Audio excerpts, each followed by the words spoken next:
Hello and welcome to another episode of Sales Ops Demystified. And today we have quite an interesting session because we have someone who is extremely experienced in sales operations. But we are not actually, or we're not going to say the company that Mohit works for, which is going to be interesting. But I can assure you it's a company that you may have heard of before. They're a big tech company. But Mohit, I'm super excited to welcome you on. I'm super excited for this session. Thank you. Thanks for having me here, Tom. Excited to be here. And like a little bit of an admission here, we did try and have Mohit on about a month ago, but then we messed up the time zone. Mohit's on the west coast of America. He's in San Fran. Yeah, I'm in a suburb of San Francisco. Fantastic. So jealous. Okay, well, let's kick off. Mohit, how did you get into sales operations? Yeah, it's a very interesting story, actually. I never intended to be in sales operations. And, I think for those who may track me and see my profile, will actually might notice that I used to be an architect many years ago, designing buildings and hotels. And at some point in my career, I actually decided that I wanted to be on the other side of the table, as in I wanted to be a real estate financer and developer. And I went to business school to get an MBA to switch over my career. And in 2008 was when I was looking for internships, and real estate was really in a difficult spot there. Yeah. So I actually had to make a very quick choice what my career is going to be after I finish my MBA. So I figured I had taken a lot of finance courses. And so I got myself a summer internship at a large tech company at Yahoo. And I went there into a rotational program, and I landed up in sales operations as part of the finance. As part of the finance rotations. So I held my sort of like the career from that point on, to where I am here today, at Facebook.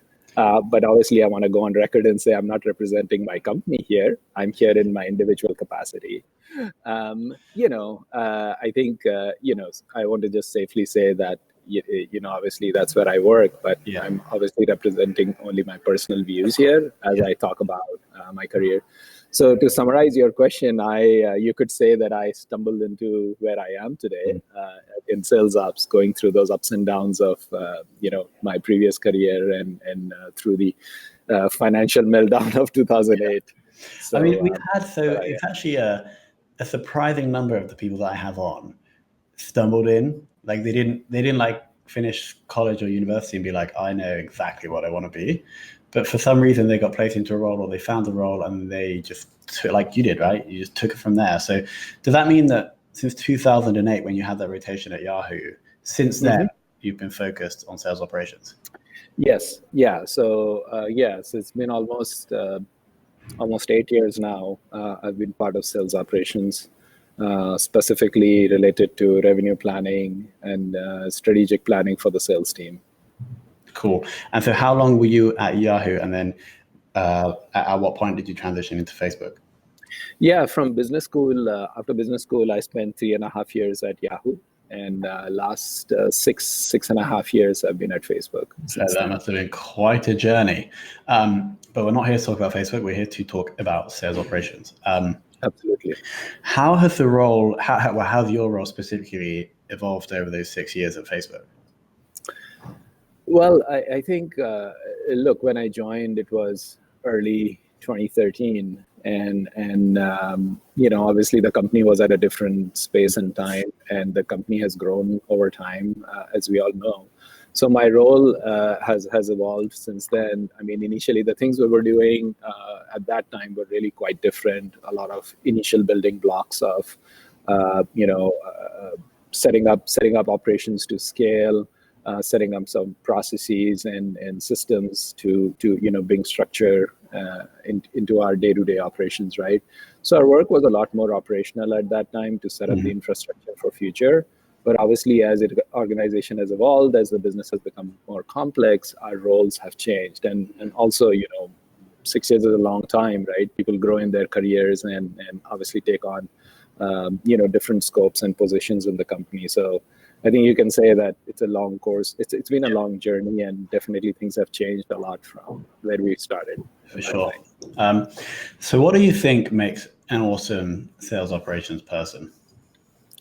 Yeah, that's a very interesting question. And I'll answer that from the lens with which I view sales ops, because sales ops essentially in many different companies can mean different things. So at a high level, a very successful sales ops person is somebody who's partnering with the senior sales leadership on different aspects of sales planning and operations, both. And that actually includes aspects of revenue planning, forecasting, as well as sales go-to-market strategy and strategic planning. And what makes somebody successful is playing in this spectrum of being a trusted advisor to the sales leadership and being their fiercest critic, which means that you want to be their right-hand person, first one they think of when they have a question in their mind. Mm-hmm. You want them to come to you, and you also have to be the first person to tell them that something is wrong in their business. Interesting. And I think once you establish that level of trust and partnership with senior sales leadership, that's what makes a really successful sales ops person, in my opinion. So were you working with, what was the job title of the sales leadership team or person that you were working with, or that you're currently working with? They would be the country sales lead. Cool. And their direct reports, who would be regional sales leaders. Sure. So you would go to them and say, look, you're not going to hit your number this quarter because of X. Yeah, I mean, normally they also know that, because in a good working environment, you have a really good pulse of the business where you have your eye on metrics on a daily, weekly basis. So so it's not as black and white as that, but I think where we add value is looking ahead, looking around the corners, and looking at some of the trends and metrics to indicate that if something is not done now, there can be a problem in future. Sure. And I think that is probably a larger value add, because in real time, I think people understand what's going on. I think it's looking around the corners is where a good sales ops person can add a lot of value. Cool. I really like what you said about being both a trusted advisor, but also fiercest critic to the leadership. Yeah. Yes. And it's also interesting. We have some sales ops people that come in, and when I ask that question, they focus more on the sales people being their customer, you could say. But this is a different perspective. You're looking towards the kind of other side of the marketplace, if you wanted to use that analogy. Yeah. I think just to elaborate a little bit on that, obviously your sales leaders are your customer at some point, but I think your larger customer is the company you're working for. Okay. And you have to wear that neutral hat to be very successful, where you want to make sure that the sales teams are they have an eye on the pulse of the business, and you are able to point out things that are not okay as well as things that are okay. Sure. Awesome. And that's also another mindset that we haven't heard, is having your biggest customer is not the salespeople or necessarily the sales leadership, but the actual business itself. Awesome. So another question which divides our guests on this podcast / webinar is, do you think that sales experience is necessary to succeed in sales operation? I don't think so. I don't think so. I think it's a mindset that makes you successful. I mean, look, every role is defined a little bit differently, right? And the companies have different ways of operating. But I don't think, a short answer is that I don't think sales experience is necessary to be a very successful sales ops person. Have you had sales experience before? No, not at all. Yeah, I was going to say, because you're clearly must be performing at a high level to work at Yahoo and Facebook for a number of years. And so it's almost like you're living proof that you don't need the sales experience. Yeah, I hope so. And I mean, I've actually, if anything, I'm a proof that you can change your career and you can define your career the way you want it to be. Exactly. So you were, I was jumping back a bit here, but Mm-hmm. prior to doing the MBA, you'd just been doing architecture. Yes, absolutely. Yes. So I was designing custom homes, custom residential projects, as well as hospitality, which would be hotels, high-end hotels. Fantastic. Okay, cool. And in terms of the technology that Facebook are using to manage the sales operation, is there any tools that you guys are using that are specific, like that are being effective at the moment? Actually, I don't think I'll be able to talk about Can't share this. anything that we are using at the company. Yeah, let's focus on some of the broader aspects versus something that's specific to the company I work for. We can't give away the trade secrets, can we? I totally agree. Okay, let's skip forward. I want to focus on actually because sales operations spans a whole different range of disciplines. You mentioned specifically sales planning in the intro. Yes. Can you elaborate more on how that sits into the larger sales operations skill set and what your focus is at the moment in sales planning?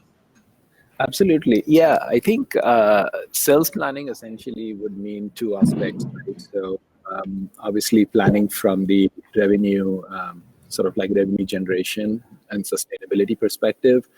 And it clearly has two sort of sides to it. One is what we call revenue planning.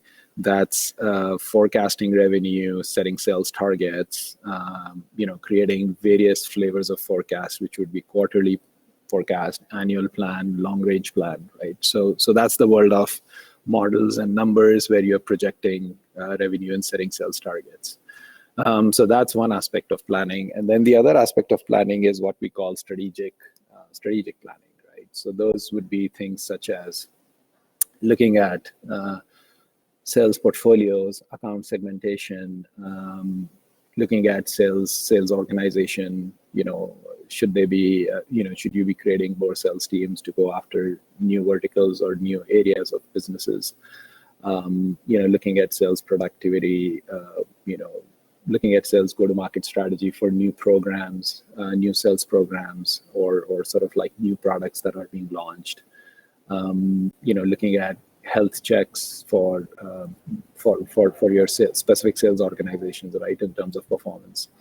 So those are sort of strategic planning aspects, which are often range from looking at a snapshot and going deep and understanding what's happening in the business that informs your future planning, or you're proactively planning for a specific outcome, like a new product launch or a new sales program.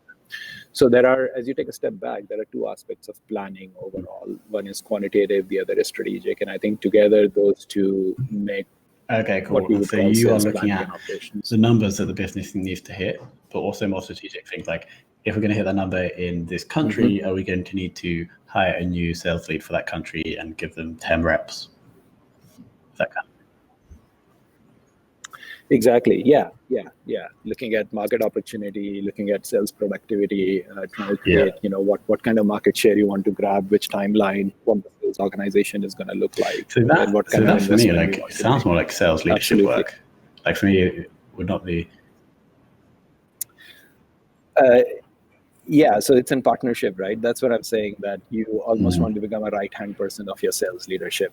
So where you wanna look around the corners and help them grow the business, as well as help them manage the business on a day-to-day basis in terms of we have metrics a question. and insights. Jack Roberts, who is a very loyal listener, what skill sets are necessary for that transition into the sales operations role? I guess you went through that transition from architect to sales ops, right?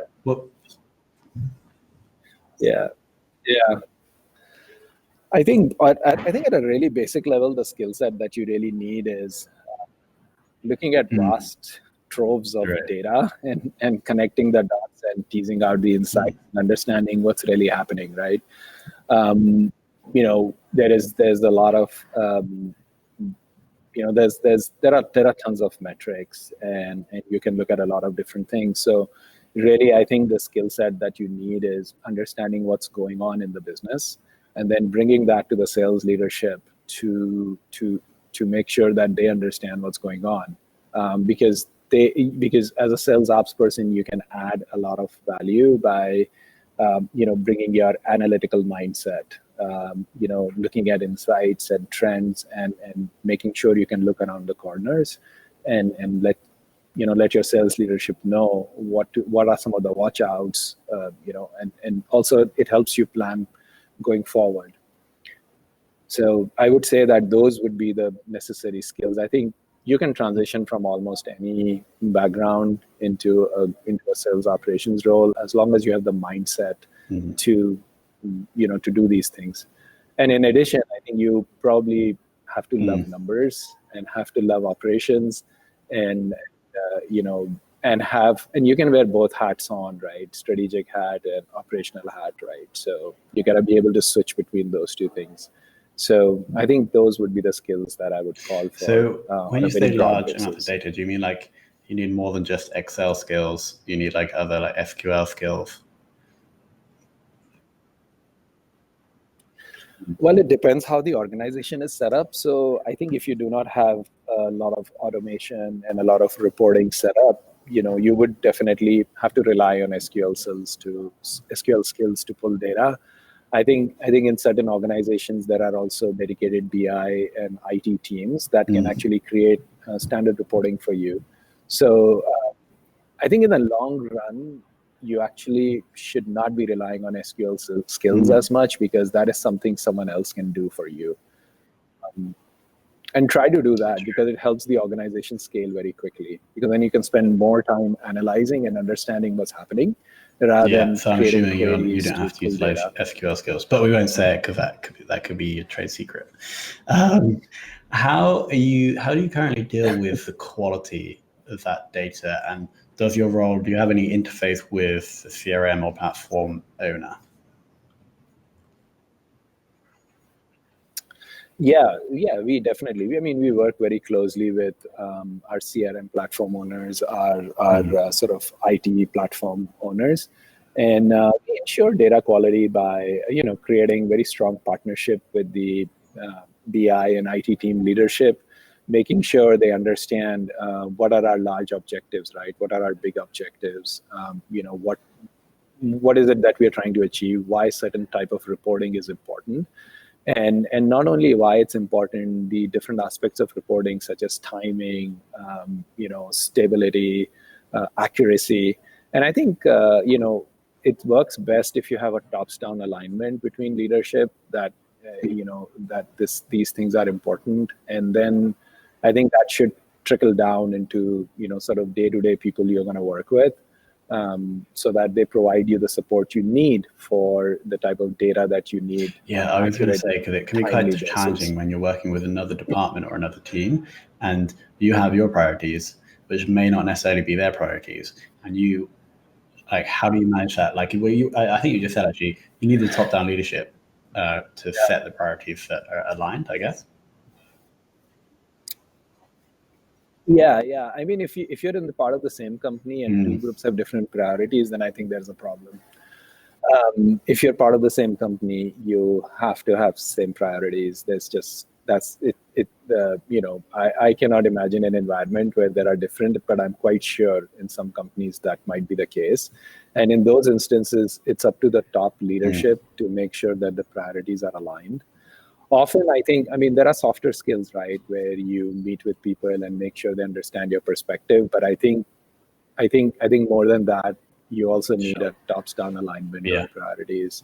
It's a problem. One more question from Jack. Which departments in the company, i.e. marketing, sales, product support, most important to have the best relationship that will drive the business? So I assume that's which departments is it most important for the sales operations team to have that relationship with?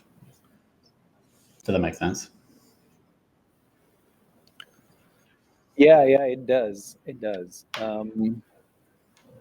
I think for sales ops, probably the relationship with sales and product is probably the most critical. Often, there are groups within the company that act as a glue between product and sales to take the market insights, bring them to product for product development, or take product development timelines and features and bring them to the sales team. So I think that glue between the two departments, which often is product marketing, is very important. And I think sales ops plays a role across, creating relationships across all three functions: sales, product marketing, and product. And I think I would say that, acting as a hub and glue between these different groups. That's quite interesting, because I totally agree having that link between marketing. I know product marketing, sales. We have the challenge at Ebsta as well. But then, how does without going too much detail, how does sales operations link those three groups together? Well, a good example of this would be, for example, the sales team is often there are so between product and sales, right? So there are often product needs that sales gathers data or intel from the market, things that are needed. And often those cases need to be made to the product team to be able to, change that product or create the products.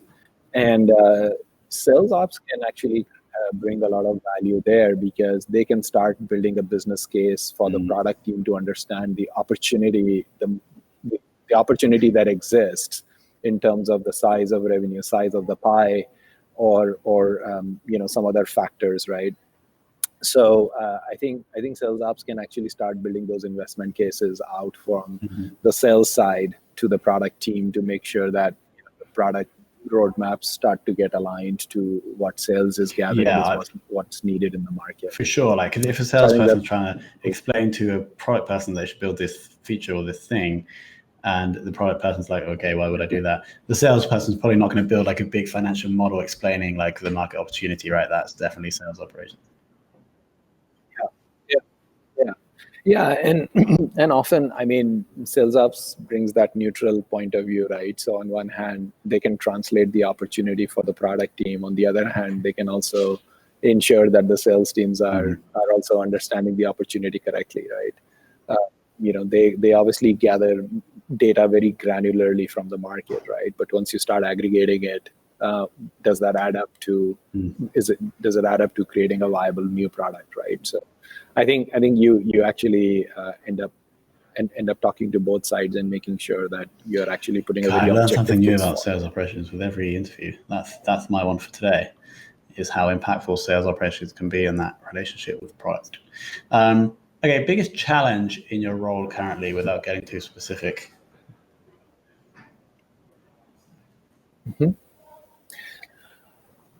Well, I think I think the biggest challenge is keeping up with the pace of the business. The way I've defined the role that I just defined for you, right? It's very broad. It actually goes from revenue planning to sales sort of strategic planning, right? And I think in that big spectrum, there is a lot that you can do. And there are a lot of roles that you can play and put a lot of different hats. And I think the biggest challenge is in understanding where to focus your energies, where you will create the biggest impact for the long term, right? And then I think there is also this balance between long term and short term, right? So you're obviously trying to, on strategic planning side, you're continuously looking at long term sort of sustainable areas of growth for the company. You're continuing to create plans how things can grow on a longer basis. But then on the revenue planning side, it's next quarter metrics, it's next quarter targets. So I think also sort of creating that balance between long term and short term focuses can be a challenge. Yeah, how do you? Because you have a big list of things that you would do, right? And then you have to go through and prioritize, and that's what we're talking about here. But do you have a process that you would go through to prioritize what's going to have the most long term value, or is it kind of just like a gut feel, or how do you make that selection? Yeah, it's a really good question. So gut is difficult, right? Because it's hard to justify and it's hard to defend. I think the way you create sort of confidence in where you are, where you're going to devote your time, you start off with, you would start off with quantitative metrics as to, what is the size of the pie, how much market share I can get here, what is the long-term potential here, and then, understanding the numbers behind it. And then I think you work with, a group of leadership, which would be often sales leaders and product and your own sales ops leadership, to make sure that, your point of view is well understood, and as well as you sort of vet that with other people within the company. And I think once you do that, you normally end up with a really good sense of what's the right way to move forward. I think gut can be a little bit difficult to. Another question, Jack is sometimes on it today. I'm not sure if Mohit can answer this, but any technology that you use to prioritize work or duties? I guess that could be like a personal project management tool. Yeah, I mean, personally, I'm pretty low tech. I look at things, what are my own priorities. I mean, I set my priorities for the quarter, for a half of the year. What are some of the big things I need to do, and based on that, I prioritize my time. I think this is a pretty broad question, but I would say that look at your always have your eye on sort of like a long-term objective, right? What you're trying to do, and based on that, you should always prioritize your time. Make sure it's not reactive. You're not spending time. You're not peanut buttering yourself over a lot of small things. I think make sure that there are big things in play always. I think there is a story about rocks and pebbles and sand and water. If you're trying to fill all of those things in to a big jar, how would you go about it, right? The only way you can get a lot of those things in to put the big rocks first, then pebbles, then sand, then water. But if you start putting water and sand in first, you'll never get the big rocks in. And I think the lesson from that is that make sure your big priorities are always first. Make sure you identify your big rocks and put those in first, and then talking about metrics, is there all around it. Okay, I'm going to rephrase this question. If you could only use one metric to judge a sales team, what would that metric be? Yes.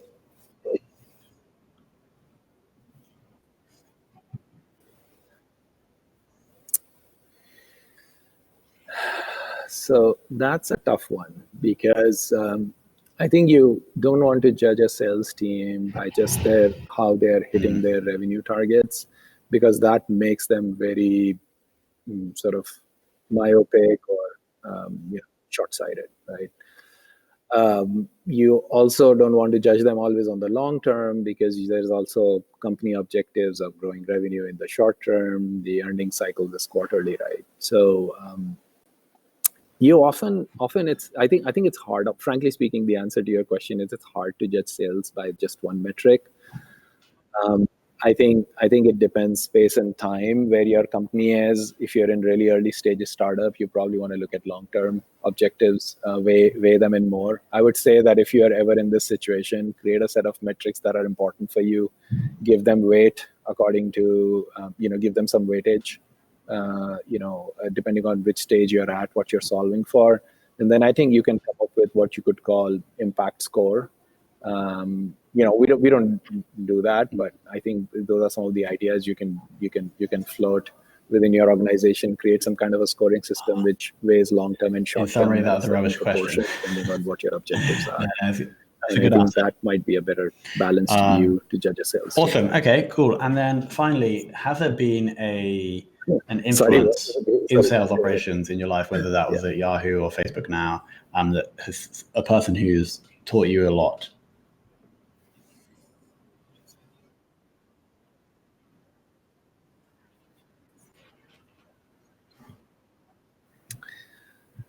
I think there have been a lot of people along the way. Frankly, I think my managers, for most part, have been really awesome throughout my career. I've always learned things from them. Choose your managers carefully, which means when you're applying for a role, they are interviewing you. You should also judge and interview them in a way that you really want to work for this person. I think that's important because you learn a lot. You'll learn a lot from your managers, and it's like a lot of times if you've taken a course at college where things you will never forget for life, because those are really good professors. Mm-hmm. And I think you have to think about it that way. You're spending a year, 2 years, 3 years under a manager. Like, what are you going to learn from them? So I think going back to your question, yeah, I've learned a lot from my managers along the way. Also, you run into Awesome. mentors. And then one final question I don't know is, if I can name what do you one think person, is but I next would for say that Mohit? I've Because learned a lot you've from been all of in my managers, sales operations for like 9 years now, throughout so my surely career. it's time to like change to be a doctor or joking. I assume you're very happy at Facebook.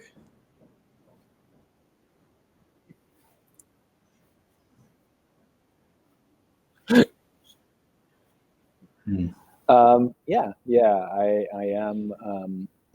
Yeah, I mean, I really love what I'm doing. It's a great company. The role is very exciting, and I think at this point you start You're thinking happy. you either want to change your career, or I've already done that once, so I'm definitely not trying to do that right now. I'm very happy with what I'm doing. I think often you find roles that you really like, right? That gives you the passion. And I think as long as you're finding that passion every day to come into work and Awesome. make a difference, Mohit, I think it's a good place to be in. You really don't need we to have one more. Oh, change Jack. something that's Okay, not yeah. broken. Final question from Jack Roberts. Well, So I don't think anything question, actually did attract you to sales operations. I guess when you started that role, then there must be things that you like. So I guess the question is, what made you stay in sales operations?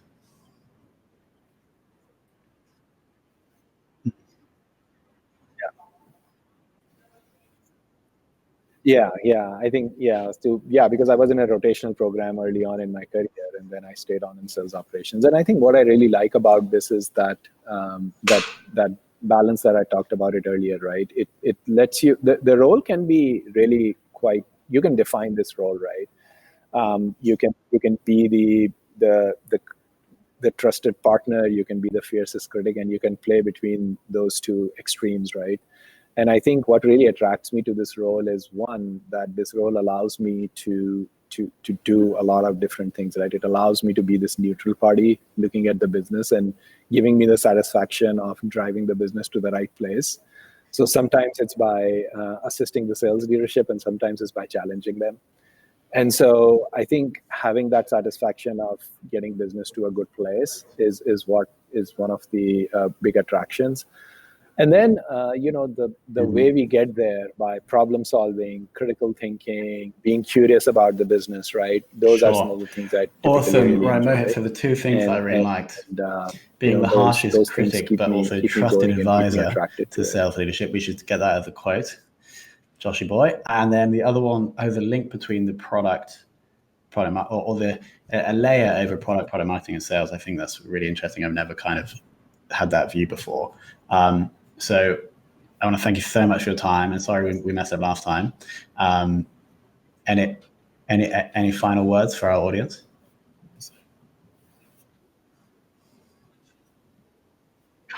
No worries.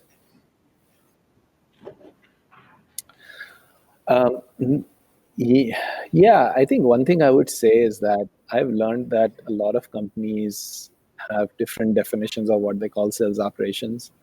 And I think depends where you are, but honestly, there is a need for this kind of leadership within the companies, where the quote that Tom was just talking about, right? Fiercest critic, as well as the trusted advisor. And I think if you can balance, if your role allows you that flexibility, firstly, if the organizational structure gives you that, try to play both of those roles very honestly, right?